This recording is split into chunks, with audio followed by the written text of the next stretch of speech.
ये क्या हुआ, कैसे हुआ, कैसे हुआ, क्या हुआ ये तो नहीं पता, लेकिन जो हुआ है वो बहुत ही ज़्यादा वियर्ड है। Well hello guys and welcome to FIFA Fooz. मैं हूँ ज्योति नाहक। जैसा मैंने कहा कि ये कैसे हुआ है और क्यों हुआ है ये नहीं पता, लेकिन हो गया है।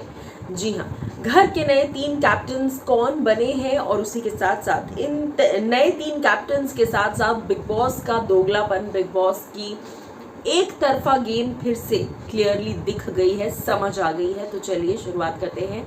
येट अगेन मैं हूँ ज्योति नाहक। जैसा मैंने कहा कि घर के अंदर जब भी कैप्टनसी का टास्क आता है तो हमेशा एक उम्मीद होती है, हमेशा एक एक्सपेक्टेशन होती है कि चलो ठीक है, इस बार तो एटलीस्ट सत्ता जो है वो इस तरफ आएगी। सत्ता इस तरफ आई, जो अंकित के पास आई थी, फिर सौंदर्य के पास आई, लेकिन सौंदर्य खुद उधर जाकर मिल गई। तो टेक्निकली सत्ता जो है वो उधर ही रिवॉल्व होती रहती है, उधर ही रहती है, इस तरफ बहुत कम आती है और इस तरफ इनफैक्ट अब तक आई ही नहीं है, ना के बराबर आई है।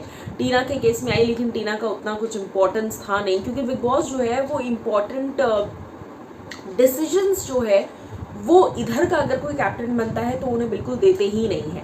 घर के अंदर कैप्टनसी टास्क हो चुका है। कल राशन और नॉमिनेशन दोनों एक साथ हो गया था, ये बात हमने आपको पहले ही बता दी थी। और उसी के साथ साथ अब मैं आपको बता दूं, मिलवा देती हूँ घर के नए 3 कैप्टन से। और वो नए 3 कैप्टन ये हैं, जी हाँ, शिव ठाकरे, निमृत और Abdu Rozik. Shiv Thackeray captain बने हैं, बहुत अच्छी बात है।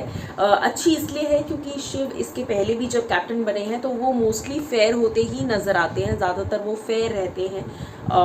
हाँ, कोई इंपॉर्टेंट डिसीजन हो कि किसको बचाना है, किसको क्या करना है, तो उसमें वो थोड़े से मुझे बायस नज़र आते हैं। जाहिर सी बात है, क्योंकि उनकी दोस्ती है तो वो दोस्तों को ही पहले सपोर्ट करेंगे। लेकिन बाकी डिसीजंस में, चाहे वो राशन देना हो, घर की ड्यूटीज़ हो, ये हो वो उसमें काफ़ी मुझे कॉर्डियल नज़र आते हैं। अब्दू का इंडिविजुअल स्टैंड एज सच कुछ नहीं होगा घर के अंदर, वो आप भी देखेंगे आगे।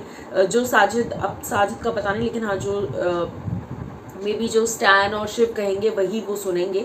बट हाँ, निमृत के केस में वो काफ़ी बायस्ड हो जाती हैं, वो सिर्फ इधर के लोगों का ही ज़्यादा ध्यान देती हैं। सो अब एक बार फिर से आप क्लियरली देख रहे हैं, पूरी सत्ता जो है वो इधर जा चुकी है। ये 3 लोग नए कैप्टन बने हैं, निमृत, शिव, अब्दू। इस पर आपकी क्या राय है हमें ज़रूर बताइएगा कमेंट सेक्शन में। उसी के साथ साथ जैसा मैंने कहा कि मैं बहुत ज़्यादा हैरान हूँ इस चीज़ को लेकर।